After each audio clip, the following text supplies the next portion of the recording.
with that feeling that there's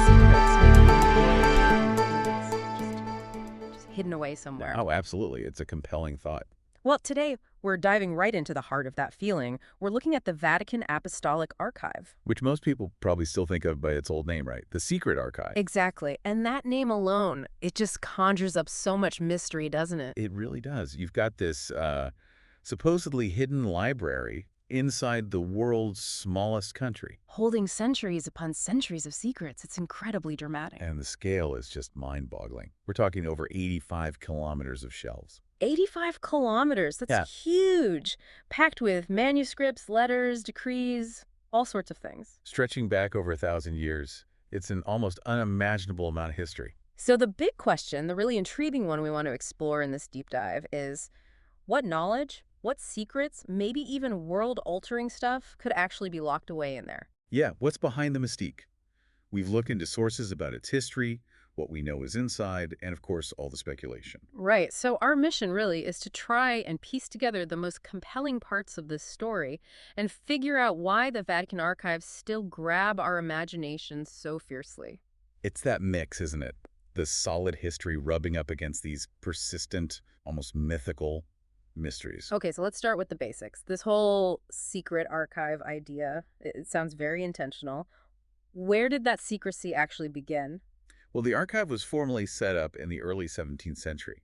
But you have to understand, the church has been keeping records for, well, forever, practically. It was part of how they operated, how they consolidated power. Precisely. Record keeping was central to their influence for centuries. Think about all the papal decrees, the letters to kings, emperors. All that communication across Europe and beyond. Exactly. These documents were, in a way, the tools of governance and influence. So keeping meticulous records was directly linked to projecting and maintaining authority. So the archive itself is almost like a symbol of that power. A deliberately kept collection to manage history, maybe. That's certainly one way to look at it, yeah.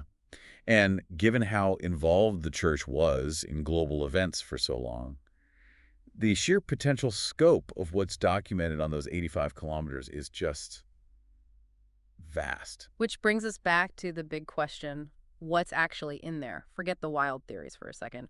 What do we know for sure is kept inside those vaults? Even the confirmed stuff is pretty amazing, honestly. You've got letters from emperors, kings, queens, actual correspondence that shaped history. Wow.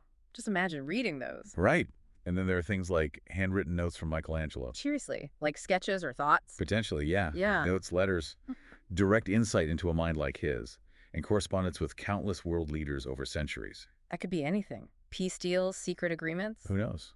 And we're just getting started. Our sources also mention transcripts from the Inquisition. Okay, that's heavy. First-hand accounts of those trials. Exactly. Often chilling stuff. Then you have ancient maps. Maybe Maps that show a different view of the world than we expect. Scientific treatises, maybe lost knowledge, and even, believe it or not, records of exorcisms. Really? Wow.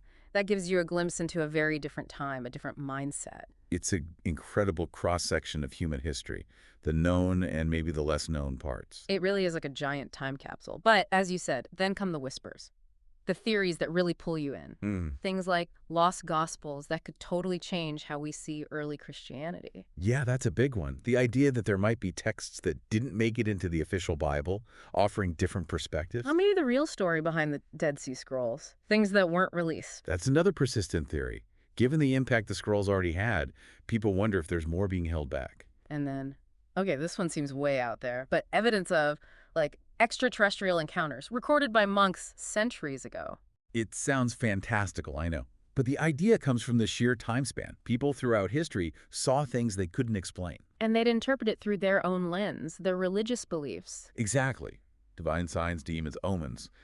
So the theory goes, what if some monks recorded something truly other, something we'd now maybe call a UFO, but they described it in the language they had? That's a mind-bending thought, that those records could exist, waiting for a modern interpretation. It stretches the imagination, for sure, but it feeds into the mystery. And alongside these potential documents, you have the legends about actual objects, right? The really famous ones. Oh, yeah. The Holy Grail is probably the most famous, the cup from the Last Supper. And the Spear of Destiny, the one that pierced Christ's side. That's another one often mentioned. The idea that these incredibly powerful relics of faith might be hidden away there. Yeah. It's potent stuff. It's like something out of an adventure movie. It is. And we absolutely have to stress, these are largely speculations. They grow in the space left by the secrecy. The lack of information lets people imagine the most incredible possibilities. Precisely. It feeds our desire to uncover secrets, especially potentially world-changing ones. So you have this fortress, basically filled with potential answers, but getting inside sounds next to impossible for most people.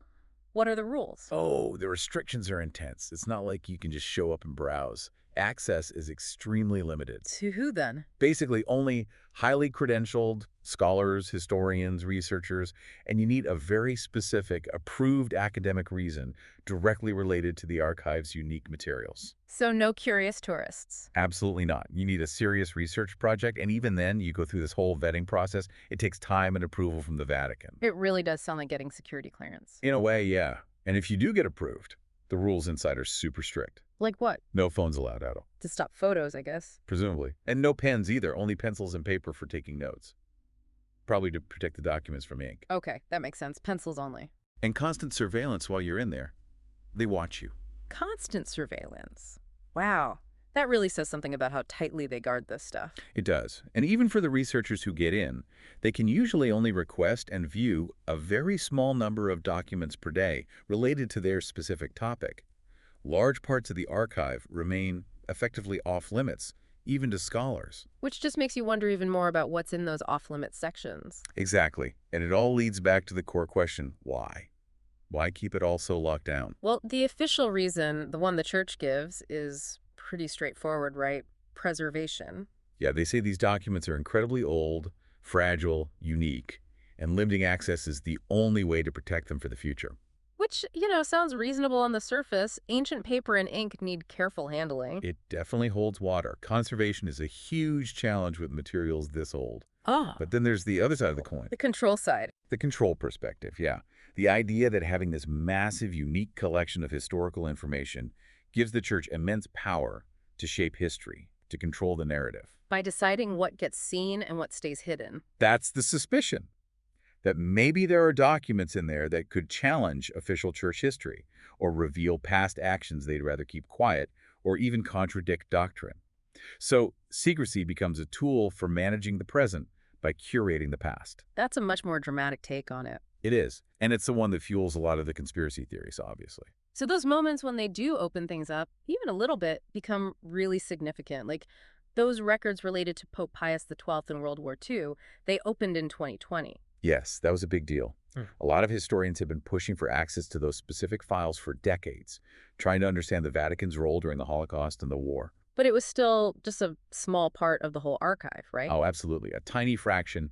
It was seen as a step maybe towards transparency on that specific issue, but the vast, vast majority remains closed. And keeping so much hidden just keeps those wilder rumors going, doesn't it? Yeah. You hear these unconfirmed stories from researchers, maybe things they glimpsed or heard about. Right. Tales of ancient books of magic, descriptions of lost rituals, documents that some people interpret as being about UFOs. It's where history meets, like the X-Files or something. It really blurs the lines sometimes. And you get legends like the chronovisor. Ah, yeah, the supposed time viewer machine. Exactly. A persistent rumor, always denied by the church, but it just keeps popping up. It shows how the secrecy creates this space where almost anything seems possible. It's the ultimate locked room mystery. And the security matches that, doesn't it? You've got the Swiss Guard. Iconic, yeah. And the Vatican Gendarmerie, their police force.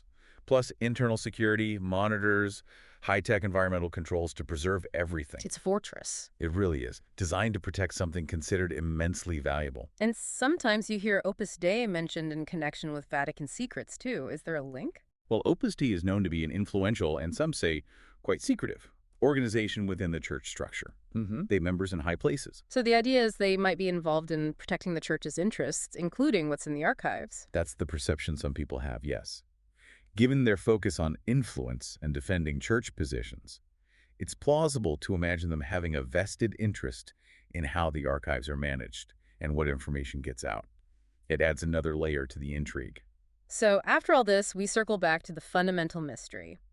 What truths, what earth-shattering secrets might actually be waiting inside those 85 kilometers of shelves?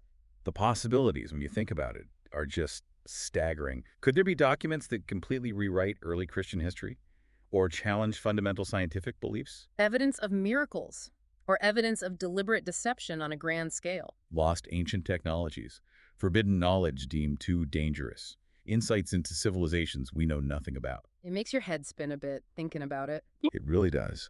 The sheer length of time covered, the global reach of the church, Yeah.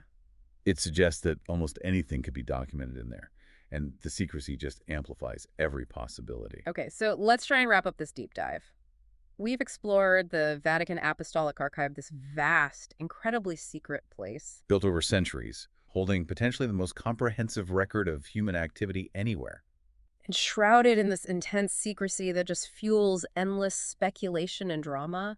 We've talked about the potential for lost gospels, hidden artifacts, maybe even answers to questions we haven't thought to ask yet. It's a powerful reminder, isn't it, about how much history can be hidden and how controlling information really does shape our reality. Definitely. So we'll leave our listeners with this final thought to chew on. Considering everything we've talked about, the scale, the history, the secrecy, what single document, if it exists and was suddenly revealed from the Vatican archives, do you think would change the world the most? And maybe just as interesting, why do you think that specific piece of knowledge might be the most heavily guarded? Something to ponder. Until next time, keep questioning.